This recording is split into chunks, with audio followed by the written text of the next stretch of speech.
एक इंसान 31 साल की उम्र में बैंकक्रप्ट हो गया, वाइफ से डिवोर्स हो गया, अपने बेटे को कैंसर की वजह से खो दिया। इसके बाद भी दुनिया के सक्सेसफुल इन्वेस्टर्स में से एक, यहां तक वॉरेन बफेट के राइट हैंड भी ये कहे जाते हैं। मैं बात कर रहा हूं चार्ली मंगर की। आज मैं आपको चार्ली मंगर के लाइफ के स्ट्रगल, उनके गोल्डन रूल्स इन्वेस्टमेंट के और उसके साथ ही उनकी इन्वेस्टमेंट फिलॉसफी जो काफी ज्यादा पॉपुलर है, इन सारी चीजों के बारे में बताने वाला हूं, जिससे आपको इन्वेस्टमेंट को लेके एक क्लैरिटी मिलेगी। आपको पता लग पाएगा कि हमें इन्वेस्टमेंट किस तरीके से करनी चाहिए। आपको आज इस वीडियो में बहुत कुछ सीखने को मिलने वाला है चार्ली मंगर से। अब देखिए, चार्ली मंगर के इन्वेस्टमेंट फिलॉसफी को समझने से पहले, इनके गोल्डन रूल्स को समझने से पहले ये समझ लेते हैं कि आखिरकार चार्ली मंगर बने कैसे। इनके स्ट्रगल के बारे में थोड़ा जानते हैं, जिससे आपको भी काफी ज्यादा कुछ सीखने को मिलने वाला है। जिस तरीके से आप रेस्टोरेंट में जाते हैं, आप वेटर से बोलते हो पहले हमें यहाँ पे स्टार्टर ला के दो, मेन कोर्स लेने से पहले। बहुत सारे लोग मेन कोर्स बाद में करते हैं।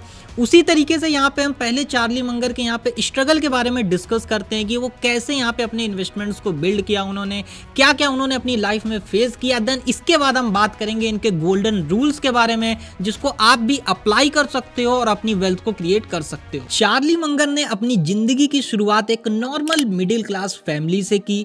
इसके बाद इतने ज्यादा एक्टिव इन्वेस्टर की एक दिन में एक बुक रीड कर डालते थे। पूरे कॉलेज का सिलेबस एक साल का ये एक महीने में रीड कर लेते थे। और ये जो इनकी एक्टिव रीडिंग थी, इसने इनको बहुत कुछ लाइफ में सिखाया। यूनिवर्सिटी ऑफ मिशिगन इनकी फेवरेट यूनिवर्सिटी थी, जहां पे इन्होंने एडमिशन लिया, बट वर्ल्ड वॉर की वजह से यहाँ पे उनको ड्रॉप आउट लेना पड़ा। वॉर के बाद इन्होंने हार्वर्ड लॉ स्कूल ज्वाइन किया। देन इसके बाद इनकी जल्दीबाजी में शादी हो गई। इसके बाद शादी के बाद इनका डिवोर्स हो गया। इनकी मैरिज लाइफ के अंदर इतने ज्यादा कॉन्फ्लिक्ट्स हो गए। डिवोर्स के बाद इनके वाइफ ने इतनी ज्यादा एल्यूमनी मांग ली इनसे, जिसके बाद यहाँ पे इनका घर, इनकी सारी वेल्थ बीवी लेके चली गई, जिसके बाद इनके पास कुछ भी नहीं बचा। और इन सारी चीजों के साथ साथ उनके पास बचा उनका 8 साल का बच्चा, जिसको हो गया ब्लड कैंसर। और जिस समय उनके पास बिल्कुल भी पैसे नहीं थे, इसके बाद उन्होंने यहाँ पे हायर रेट पे डेट लेना चालू किया अपने बेटे के इलाज के लिए। 1.5 साल तक वहां पे वो एडमिट रहा। उसके बाद वहां पे उनके बेटे की हो गई डेथ। बेटे की डेथ के बाद ये पोस्ट ट्रॉमेटिक स्ट्रेस डिसऑर्डर से गुजरने लगे, जिसको PTSD भी कहते हैं।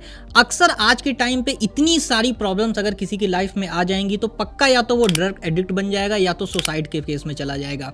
बट इन्होंने यहाँ पे हार नहीं मानी। इसके बाद इन्होंने 3 साल के बाद दोबारा से एक शादी करी। मंगर ने अपनी लाइफ में कभी भी गिव अप नहीं किया। इतने सारे फेलियर्स के बाद भी चार्ली मंगर ने एक लॉ फर्म स्टार्ट करी, जिसको उन्हें बंद करना पड़ गया, बिकॉज वहां पे भी उन्हें लॉस हुआ। इसके बाद फिर से उन्होंने एक इन्वेस्टमेंट की फर्म स्टार्ट करी, उसमें भी काफी ज्यादा लॉस हो गया, उन्हें उसे भी बंद करना पड़ गया। एक के बाद एक सेटबैक्स उनकी लाइफ में आते चले गए। और सबसे बड़ा सेटबैक उनकी लाइफ में तब आया जब उनको आई कैटरेक्ट हो गया, और उनकी डॉक्टर की गलती की वजह से उनकी एक आंख चली गई। अब जो इंसान दिन भर में एक बुक्स पढ़ लेता हो, उसकी अगर एक आंख चली जाए तो उसको सबसे बड़ा यहाँ पे झटका लगा। उसके बाद उन्होंने यहाँ पे, डॉक्टर ने कहा कि दूसरी आंख भी जाने वाली है, बट वहाँ पे वो बिल्कुल भी यहाँ पे रुके नहीं। उन्होंने अब सोचा मैं ब्राइल लैंग्वेज सीखूंगा, और ब्राइल लैंग्वेज सीखने के बाद भी उन्हें इसकी जरूरत नहीं पड़ी, बिकॉज दूसरी आंख लगातार चलती रही। इनकी लाइफ का जो ग्रोथ फेज चालू हुआ, वो तब चालू हुआ जब ये वॉरेन बफेट से मिले। वॉरेन बफेट कहते थे चार्ली मंगर के बिना मैं इतना बड़ा इन्वेस्टर कभी भी नहीं बन पाता। ये कहते थे it far better to buy a wonderful company at a fair price than a fair company at a wonderful price. मतलब एक फेयर कंपनी को वंडरफुल प्राइस पे खरीदने से अच्छा है एक वंडरफुल कंपनी को फेयर प्राइस पे खरीद लो। ये कहते थे invest in a business which any fool can run, because कोई ना कोई ऐसा समय आएगा जब जरी सी भी लीडरशिप अगर गड़बड़ होगी बिजनेस के अंदर, कोई ना कोई बेवकूफ अगर वो बिजनेस चलाने आएगा तो भी वो बिजनेस चलना चाहिए। अगर थोड़ी सी लीडरशिप की गड़बड़ी की वजह से अगर वो बिजनेस यहाँ पे ना चल पाए तो वो इन्वेस्टमेंट हमारी सही बिल्कुल भी नहीं है। अब आते हैं इनकी इन्वेस्टमेंट स्ट्रेटजीज के ऊपर, जिसके लिए आप यहाँ पे वेट कर रहे हो। सबसे पहली इनकी इन्वेस्टमेंट स्ट्रेटजी वो है फोकस ऑन क्वालिटी बिजनेसेस। मंगर सिर्फ ऐसे बिजनेसेस में इन्वेस्ट करते थे जिनके पास मोट हो, कॉम्पिटिटिव एडवांटेज हो। एग्जाम्पल के लिए कोको कोला, इनका ब्रांड नेटवर्क, इनका यहाँ पे डिस्ट्रीब्यूशन नेटवर्क। इनका सेकंड प्रिंसिपल है लॉन्ग टर्म थिंकिंग। ये कहते थे the big money is not in the buying and selling but in the waiting. मतलब जो बड़ा पैसा है वो बाय और सेल करने में नहीं है, वो सिर्फ वेट करने में है। इन्वेस्ट करो एंड वेट करो। आज के टाइम पे जहाँ पे इतने सारे लोग यहाँ पे ट्रेडिंग के अंदर परेशान है, वो फ्यूचर एंड ऑप्शन ट्रेडिंग हो, बहुत सारी ट्रेडिंग्स हो रही हैं, क्रिप्टो ट्रेडिंग्स हो रही हैं।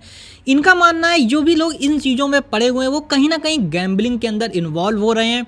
जो बड़ा पैसा मार्केट्स के अंदर बनता है वो सिर्फ बनता है वेट करने में, मतलब पेशेंस से पैसा बनता है, ट्रेडिंग से नहीं। ये कहते थे it's remarkable how much long term advantage we have gotten by trying to be consistently not stupid instead of trying to be very intelligent, मतलब गलती ना करना ही सक्सेस है। चार्ली मंगर कहते थे इन्वेस्टिंग का असली सीक्रेट कॉम्प्लिकेटेड फॉर्मूलाज नहीं है बल्कि पेशेंस, सिंप्लिसिटी और अपने इमोशंस को कंट्रोल करना है। चार्ली मंगर ने अपनी लाइफ से हमें सिर्फ एक ही लेसन दिया है, इन्वर्ट ऑलवेज इन्वर्ट। सोचो गलतियां कहां हो सकती हैं और उनसे बचो, सक्सेस अपने आप आ जाएगी। चार्ली मंगर कहते थे कि इंसान के अंदर इतना पेशेंस होना चाहिए कि उसके पास सब कुछ है फिर भी उसके पास कुछ भी नहीं है।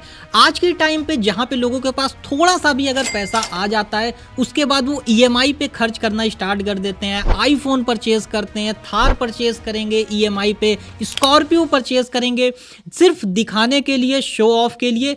तो वो पेशेंस जो है वो लोगों के पास आज के टाइम पे नहीं है। जहां पे मंगर ने इतना ज्यादा पेशेंस के साथ यहाँ पे इन्वेस्टिंग स्टार्ट करी और आज उनके पास बिलियंस की वेल्थ यहाँ पे क्रिएट हो पाई। ये सिर्फ चार्ली मंगर की स्टोरी नहीं है, हम सब के लिए एक पावरफुल लेसन है जिसको यूज करके हम अपनी लाइफ में ग्रो कर सकते हैं।